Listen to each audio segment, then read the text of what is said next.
Et ce week-end, c'était les élections au sein du parti politique Défi. Deux candidats pour la présidence, le Molenbeekois, Michael Vossart, et le néo-woluwe-Saint-Pétrusien et président déjà depuis 3 ans, François De Smet. Alors finalement, c'est François De Smet qui a été réélu pour 4 ans avec 59% des voix. Et en même temps, les militants de Défi ont dû élire le nouveau président de la régionale bruxelloise. Et c'est l'échevin du commerce de la ville de Bruxelles, Fabien Minguin, qui a été élu à cette fonction. Et nous l'avons en ligne. Bonjour Fabien Minguin. Bonjour. Bonjour. Alors évidemment, ça a été une élection, on le sait, assez tendue quand même. Il y a eu, comme à chaque fois dans les partis politiques, bien souvent dans ces moments-là, certaines phrases qui ont été dites, certaines tensions aussi qui ont été exprimées sur la place publique.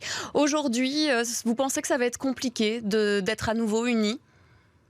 Non, je crois que la tradition démocratique de notre parti, il y a certes des tensions qui sont normales dans une phase de campagne électorale, mais aujourd'hui je crois que l'heure est vraiment au rassemblement. François a été élu confortablement par nos membres, Michael a fait un très beau score, et donc je crois que l'un et l'autre ont démontré qu'ils avaient toute leur place dans notre parti, qu'il faut tenir compte aujourd'hui tant du score de Michael qu'évidemment de la réélection de François, que je félicite.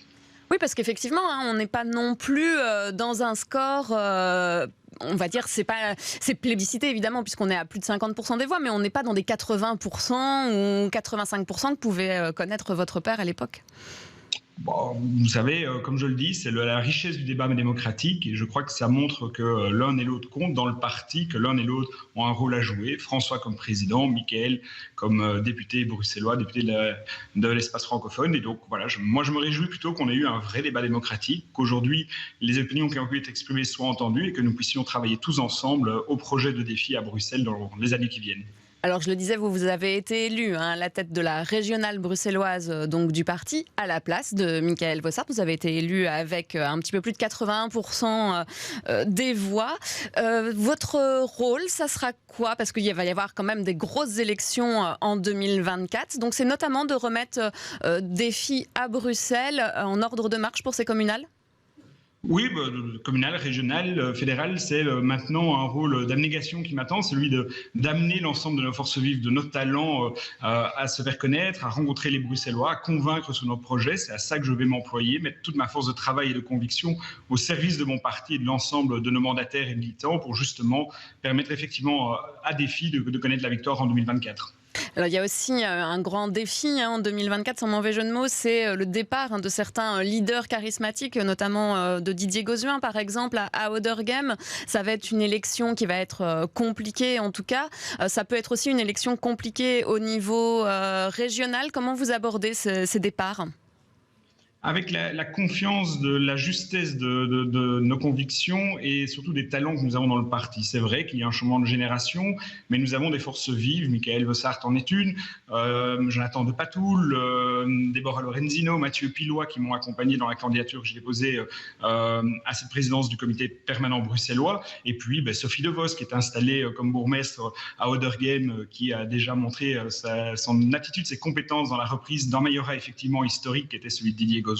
Et donc moi j'ai confiance dans la génération de notre parti avec l'expérience de ceux qui nous ont précédés et qui continuent de nous accompagner, et puis cette nouvelle génération qui aujourd'hui est compétente, apte et a la force de conviction nécessaire pour porter Défi à la victoire en 2024. Par contre, dans les cadres qui ont été réélus, il n'y a aucune femme. Alors c'est vrai que c'était malheureusement une élection avec que des candidats hommes, mais ça n'empêche qu'il y a des femmes dans nos équipes, dans nos parlementaires, dans notre parti qui le montrent.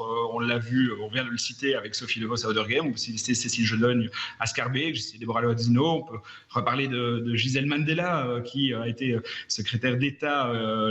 Donc voilà, on a toute confiance dans l'ensemble des personnalités de ce parti pour porter notre message et notre travail dans l'ensemble de la dimension bruxelloise.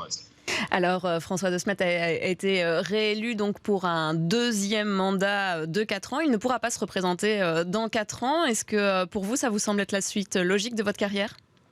Moi, ma carrière, c'est de me dévouer au parti. Pour l'instant, mon objectif, c'est celui de 2024. C'est de rassembler nos forces et nos talents et de pouvoir mener Défi à Bruxelles, faire connaître nos idées, convaincre les Bruxellois sur notre projet. Et aujourd'hui, c'est ma seule préoccupation. Merci beaucoup Fabien Minguin d'avoir été notre invité. Bonne journée.